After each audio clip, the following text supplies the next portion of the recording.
If you're stuck in pentatonic land when you solo, this video is for you. Today we're going to be looking at how to add a little bit more flavor and tension in your solos.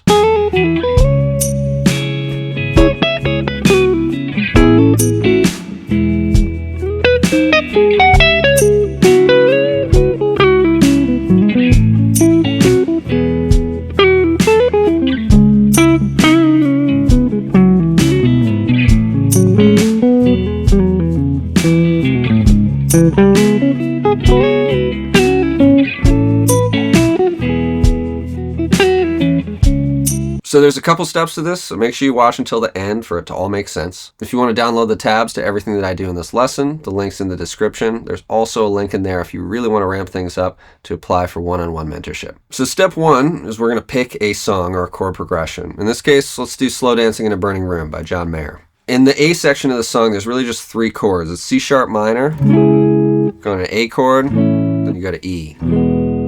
Now, most people, when they solo over this, they think, okay, C sharp minor, cool, I can just do my C sharp minor, like pentatonic runs and stuff, right? But there's actually a lot more you can pull from this chord progression. Now, obviously, some of you who follow my channel know that I'm a big chord tones guy. In this video, I'm not going to really be talking about highlighting the actual chord changes, like when the A comes around, the E comes around. You could highlight those chord changes, and if you know how to do that, great. But we're going to be talking about how to actually get back into the C sharp minor to kind of build some tension to lead us back to there. So that kind of leads us to step two, which is to find the resolution point of the chord progression. So what do I mean by the resolution point? Basically, it's like the chord that feels like home to the song. So if I play through the chords a little bit here,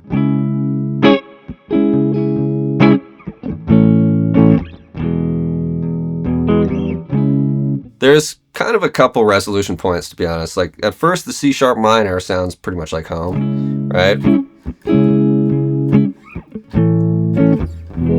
I would say the E chord as well feels like, there's a resolution point. But here, when we go back to the C sharp minor, it just kind of, from the E chord, it just switches resolution points. It just goes right back to C sharp minor. So that's the point that we're going to focus on. We're going to focus on how do you get from that E chord back to C sharp minor. So I'm going to play a little game of pretend here. When I'm soloing over this progression, I'm going to pretend as if there's an extra chord that's happening before getting to the C sharp minor chord. That chord that I'm going to pretend is happening behind me is a G sharp 7. Now you might be thinking, why a G sharp 7? G sharp 7 is the 5-7 chord of C sharp minor. Basically, it means that it's a chord that's going to build a lot of tension before resolving back on C sharp minor.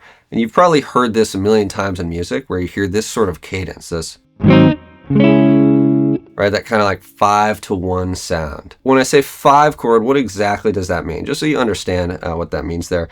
Basically, it means it's the chord that's built from the 5th degree from C sharp. So if I start on a C sharp and I count up 5 notes in a regular scale, major or minor scale, 1, 2, 3, 4, 5, that takes me to the 5th, right? That 5th note right there, that's a G sharp.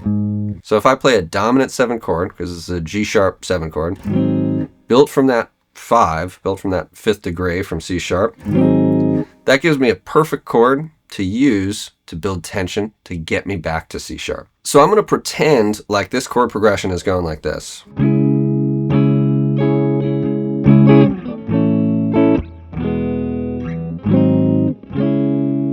You see how that kind of leads us really nicely back to C sharp minor. Now I know right now I'm just playing chords, so you might be wondering, how does this apply to your soloing? Well, even though in the song that chord doesn't happen, right? They don't go to that chord in the song. In your ideas when you're soloing, you can highlight that G sharp 7 chord, and it will allow you to kind of have that effect within the chord progression within your solo. So I'm going to show you a few examples here of what it sounds like to highlight that G sharp 7 right before landing back on the C sharp minor, and then we'll talk about it.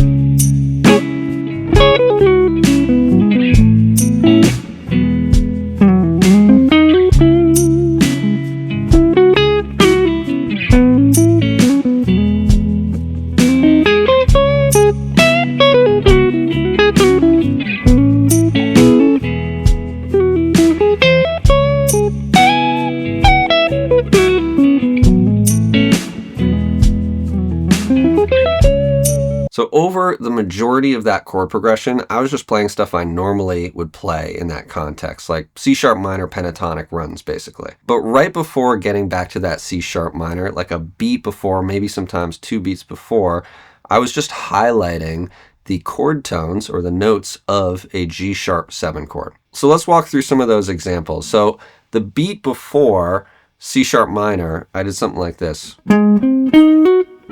And then stuck the landing right there on that note for the C sharp minor. These 4 notes here that I chose, if you look at those together, it's really a root, a third, a fifth, and a flat 7 of G sharp 7. In other words, it's the notes that are inside this chord. If I look at a G sharp 7, you have G sharp, C, D sharp, right, and F sharp in there. Those are the same notes that I played. So you see how that kind of sounds like that tension and resolve that we figured out before. So all you have to do to get this coming out in your playing and to use this in your solos is to think about the 5 chord of where you're going and play the notes of that chord in some shape or form, in some order, to lead you back into the chord that you want to go to. So I could also play something like this. I could also start on a different note of the G sharp 7 chord. I could start here and do something like that, where I'm going, those are still just notes from a G sharp 7 chord. And then I'm just resolving on a note from C sharp minor. This is a good one because it's in the C sharp minor chord, right? So what else could we do? We could start on the 5th here of G sharp 7, basically trying to picture my G sharp 7 chords, see what chord tones are available. Something like that is nice too, right? I'm just going up. That's just chord tones of G sharp 7 right there. The 5th, the root, the 3rd, and the 5th.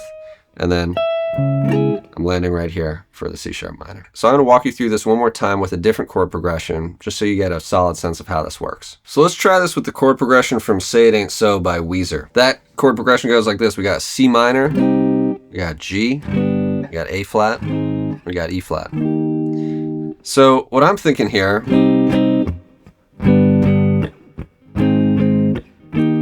is after we hit that E flat, we just kind of go right back to C minor, right? So what I want to do is, if I'm soloing over this, I want to think, how can I get back to that C minor, that starting point, really effectively, maybe build some tension to get in there. So I'm going to use the same concept, a 5 chord, right? A secondary dominant chord. So I'm thinking, well, we're going to C minor, right? We're going back to C minor. So what's the 5th of C? If I go 1, 2, 3, 4, 5, that gives me a G, right? And I know my 5/7 chord is going to be a dominant chord, so I'm going to play a G7, or at least I'm going to think G7 going back to that C minor. Now if we play G7 going to C minor, it sounds like this.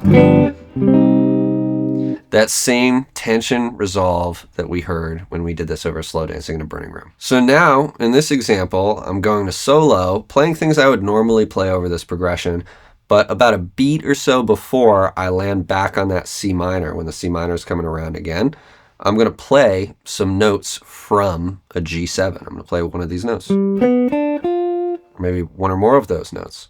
And for those of you who know a little more here, anything that you know works over like a dominant 7 chord, you can experiment with those scales or arpeggios or substitutions that you might know work. So if you know like the altered scale or diminished scale or something funky like that, you can throw that in here if you'd like.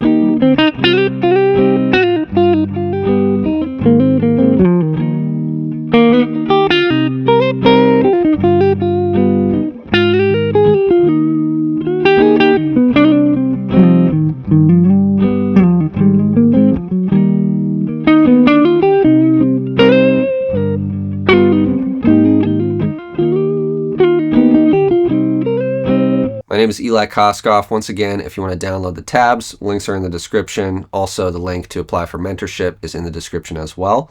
I'll continue posting a bunch of great educational content for you guys, so subscribe for more, and I will see you in the next one.